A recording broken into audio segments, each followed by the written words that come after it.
نحمدہ ونصلی علی رسولہ الکریم اما بعد فاعوذ باللہ من الشیطان الرجیم بسم اللہ الرحمن الرحیم۔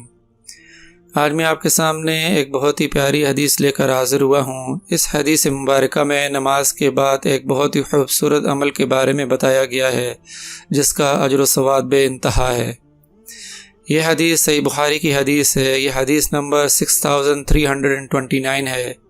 آئیے آپ کے سامنے میں اس حدیث کا مفہوم بیان کرنے کی کوشش کرتا ہوں۔ اس حدیث کا مفہوم کچھ اس طرح سے ہے۔ مجھ سے اسحاق بن منصور نے بیان کیا، کہا ہم کو زید بن ہارون نے خبر دی، کہا ہم کو ورقا نے خبر دی، انہیں سمی نے، انہیں ابو صالح ذکوان نے اور انہیں ابو ہریرہ رضی اللہ عنہ نے کہ صحابہ اکرام نے عرض کیا، یا رسول اللہ، مالدار لوگ بلند درجات اور ہمیشہ رہنے والی جنت کی نعمتوں کو حاصل کر لیں گے۔ نبی کریم صلی اللہ علیہ وسلم نے فرمایا، یہ کیسے؟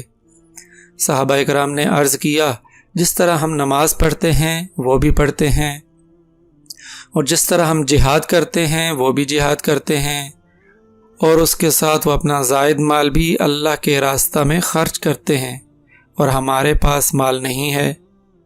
نبی کریم صلی اللہ علیہ وسلم نے فرمایا، میں تمہیں ایک ایسا عمل نہ بتلاؤں جس سے تم اپنے آگے کے لوگوں کے ساتھ ہو جاؤ اور اپنے پیچھے آنے والوں سے آگے نکل جاؤ، اور کوئی شخص اتنا ثواب نہ حاصل کر سکے گا جتنا تم نے کیا ہوگا، سوائے اس صورت کے کہ جب کہ وہ بھی وہی عمل کرے جو تم کرو گے، اور وہ عمل یہ ہے کہ ہر نماز کے بعد 10 مرتبہ سبحان اللہ پڑھا کرو، 10 مرتبہ الحمدللہ پڑھا کرو، اور 10 مرتبہ اللہ اکبر پڑھا کرو۔ سبحان اللہ سبحان اللہ۔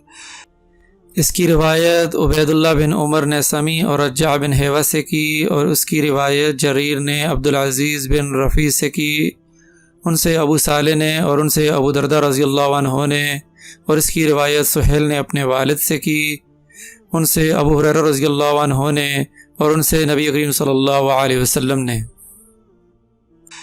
ایک بہت ہی چھوٹا سا عمل ہے جس میں تقریباً 10 سے 15 سیکنڈ لگتے ہیں، نماز کے بعد ہم آرام سے پڑھ سکتے ہیں۔ اللہ پاک مجھے اور آپ کو قرآن و سنت کے مطابق زندگی بسر کرنے کی توفیق عطا فرمائے۔ جزاک اللہ خیر۔